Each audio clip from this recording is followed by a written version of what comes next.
Welcome to ABC campus. आज हम companies act 2017 में टाइप्स ऑफ कंपनी को डिस्कस करेंगे। और इसमें जो हम टाइप्स ऑफ कंपनी डिस्कस कर रहे होंगे वो अकॉर्डिंग टू मेंबर्स लाइबिलिटी कर रहे होंगे। और बेसिकली इससे रिलेटेड जो सारी नॉलेज है वो हमें सेक्शन 2 जो कि डेफिनेशंस पर है कंपनीज एक्ट 2017 का, उससे रिलेट करके मिलती है। और उसके सब सेक्शन 19, 20 एंड 71 को हम इस वीडियो के अंदर कवर कर रहे होंगे।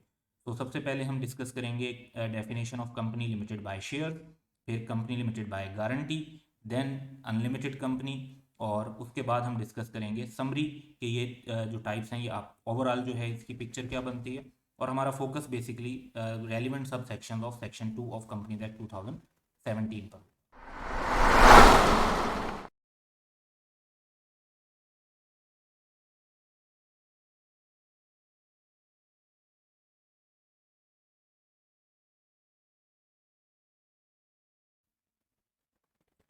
तो सबसे पहले हम डेफिनेशन देखते हैं कंपनी लिमिटेड बाय शेयर्स की।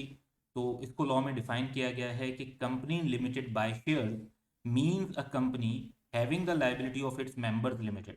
तो जिस तरह हमने पहले भी एक वीडियो में डिस्कस किया था कि मेंबर्स की लायबिलिटी लिमिटेड होती है,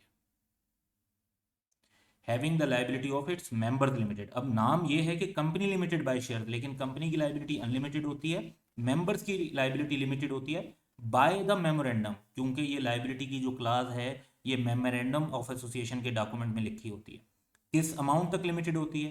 to the extent of amount if any remaining unpaid on the shares respectively held by them. तो हमने एक वीडियो आपके साथ शेयर की थी जिसका बेसिकली टाइटल था limited liability in a company और लिमिटेड लाइबिलिटी कॉन्सेप्ट। तो उसको अगर आप डिटेल में देखेंगे तो ये प्रॉपर कॉन्सेप्ट उसी के साथ रिलेट करता है कि हमने डिस्कस किया कि मोस्टली जो कंपनीज हैं और खासतौर पे जो कंपनीज एक्ट की रिक्वायरमेंट है उसके मुताबिक उनमें शेयर्स फुली पेड अप होते हैं। यानी अगर 10 रुपीज़ की पार वैल्यू का शेयर है तो 10 रुपीज़ ही शेयर होल्डर को पे करने पड़ते हैं पूरे। और जब वो पूरे अमाउंट पे कर देता है तो इसका मतलब है कि उसकी जो ऑलरेडी इन्वेस्टमेंट है वो तो ज़ाया हो सकती है या नुकसान उसका हो सकता है, लेकिन उसकी लाइबिलिटी मजीद पैसे देने की जस्ट ज़ीरो है, लिमिटेड टू ज़ीरो है, क्योंकि कोई अमाउंट अनपेड नहीं है। लेकिन अगर कोई बहुत पुरानी कंपनी हो 1984 से पहले तो उसमें ये पॉसिबिलिटी है कि उनके कुछ शेयर जो हैं उसमें अमाउंट अनपेड हो। तो उसमें अगर लेट्स से कि हम कहते हैं कि अगर एक शेयर की पार वैल्यू 10 रुपीज़ है और उस पर शेयर होल्डर ने 7 रुपीज़ पे किए हैं, तो रिमेनिंग 3 रुपीज़ उन्हें पे करने पड़ेंगे। तो सिर्फ उतनी लाइबिलिटी होगी जितनी रिमेनिंग अनपेड। और वो भी जाहिर बात है कब होगी? जब पार्टली पेड शेयर्स होंगे। जो अब लेटेस्ट लॉ है उसके मुताबिक पार्टली पेड शेयर्स अलाउड नहीं है, लेकिन पुरानी कंपनीज जो शेयर इशू कर चुकी हैं उनमें ये पॉसिबिलिटी है कि अभी भी कोई रिमेनिंग अनपेड अमाउंट हो। मोस्टली जो कंपनीज हैं वो कंपनीज लिमिटेड बाय शेयर ही होती हैं। और उसकी वजह ये है कि इन कंपनीज में जो मजीद कैपिटल रेज करना है वो काफ़ी आसान होता है कि नए शेयर इशू करें, मजीद पैसा कंपनी को मिल जाएगा और उससे आप नए मजीद पैसा लेने से आप बिजनेस को ग्रो कर सकते हैं और बिजनेस को आगे बढ़ा सकते हैं। क्योंकि ज़्यादातर जो फोकस है कंपनीज का वो यही होता है कि आप एडिशनल कैपिटल रेज कर सकें। जो एक हम डिसएडवांटेज पढ़ते हैं सोल ट्रेडर या पार्टनरशिप का वो यही होता है कि कैपिटल लिमिटेड होता है तो वो बहुत बड़ा बिजनेस नहीं कर पाते। और ज़्यादा बड़े बिजनेसेस जो हैं वो कंपनीज के होते हैं, और ज़्यादा बड़े बिजनेसेस जो हैं वो यूजुअली जो हैं वो कंपनीज लिमिटेड बाय शेयर्स के होते हैं। अब हम डिस्कस करेंगे कंपनी लिमिटेड बाय गारंटी को। तो कंपनी लिमिटेड बाय गारंटी की जो डेफिनेशन लॉ में गिवन है वो है कि company limited by guarantee means a company having the liability of its members. Once again liability किसकी लिमिटेड होती है? मेंबर्स की। लिमिटेड बाय द मेमोरेंडम किस डॉक्यूमेंट में मेंशन होती है? मेमोरेंडम के डॉक्यूमेंट में। To such amount as the members may respectively thereby undertake, जो मेंबर्स अंडरटेक कर लें यानी प्रॉमिस कर लें टू कंट्रीब्यूट, कि वो कंट्रीब्यूट करेंगे to the assets of the entity, company के एसेट्स की तरफ, in the event of its being wound. अब इसको बेसिकली ये जो अमाउंट है सच अमाउंट, इसको आप कह लेंगे ये अमाउंट ऑफ गारंटी है। तो बेसिकली पॉइंट ये है कि ये जैसे शेयर्स में तो शेयर होल्डर्स ने पैसे दे दिए होते हैं, बहुत कम चांस होता है कि कुछ अमाउंट उनकी अनपेड हो। जबकि लिमिटेड बाय गारंटी में शेयर होल्डर्स ने गारंटी के पैसे दिए नहीं होते, और वो देते भी कम है जब एक कंपनी की लाइफ एंड हो जाती है, यानी जब कंपनी वाउंड अप होगी। तो ये अमाउंट कंपनी की ड्यूरेशन लाइफ टाइम के अंदर उन्हें पे नहीं करनी, हाँ, जब कंपनी वाइंड अप हो रही होगी तब उसके एसेट्स कम हुए और उसकी लाइबिलिटीज ज़्यादा हुई, तो पैसे देने पड़ेंगे। कितने पैसे देने पड़ेंगे? जितने की आपने गारंटी दी हुई है उतने मैक्सिमम। जो गारंटी अमाउंट मेंबर्स ने दी हुई है उससे कम भी हो सकती है, उसके बराबर भी हो सकती है, उससे ज़्यादा नहीं हो सकती। तो अगर 5 लाख रुपए की गारंटी दी हुई है तो 5 लाख रुपए भी देने पड़ सकते हैं, 4 लाख भी, 3 लाख भी, लेकिन 5 लाख से ज़्यादा नहीं देने पड़ सकते क्योंकि अमाउंट लिमिटेड है to the extent of amount जो गारंटी की है। Such amount as the members may respectively thereby undertake, जो वो प्रॉमिस करते हैं to contribute to the asset of company, कि वो कंपनी के एसेट्स में कंट्रीब्यूशन देंगे, जमा करवाएंगे इन the event of its being wound up, जब कंपनी बंद हो रही होगी।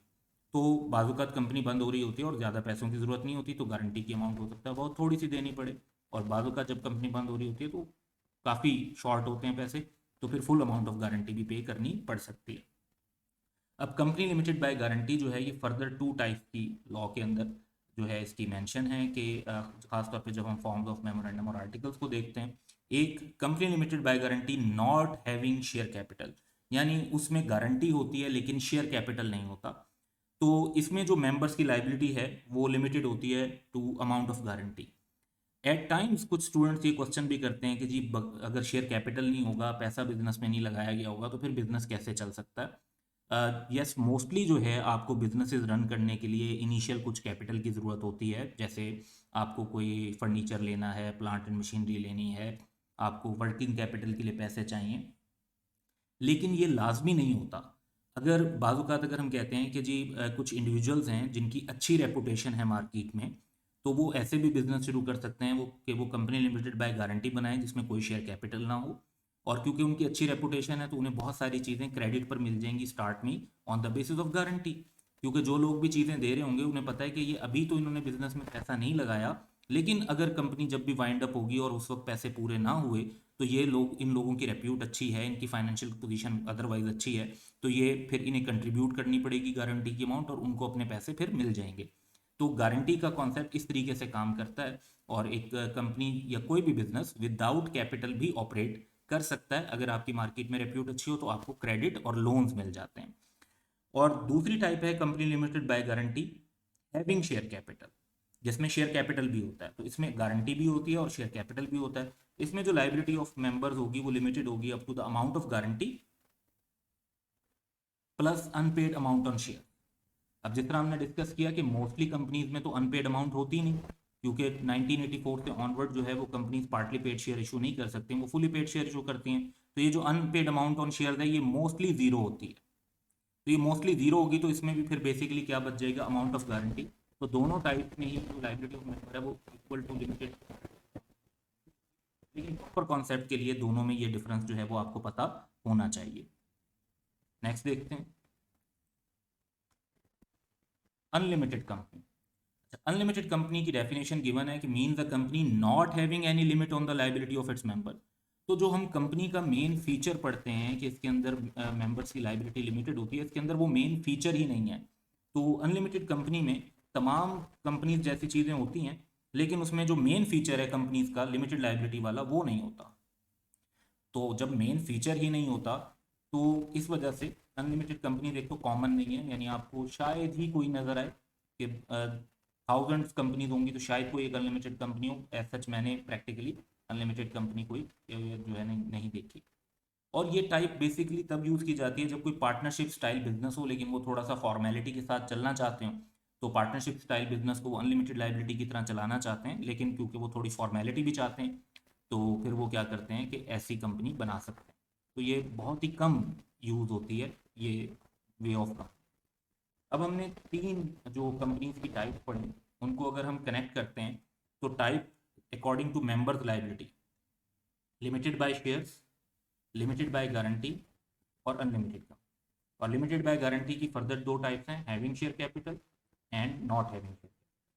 फिर जो लिमिटेड बाय शेयर कंपनीज होती हैं इनको फर्दर जो है डिस्टिंग्विश किया जाता है प्राइवेट कंपनीज और पब्लिक कंपनीज के अंदर। तो वो भी हम डिस्कस करेंगे एक अलग से वीडियो में कि उसके कॉन्सेप्ट क्या हैं। तो that's all for today. Have a good day.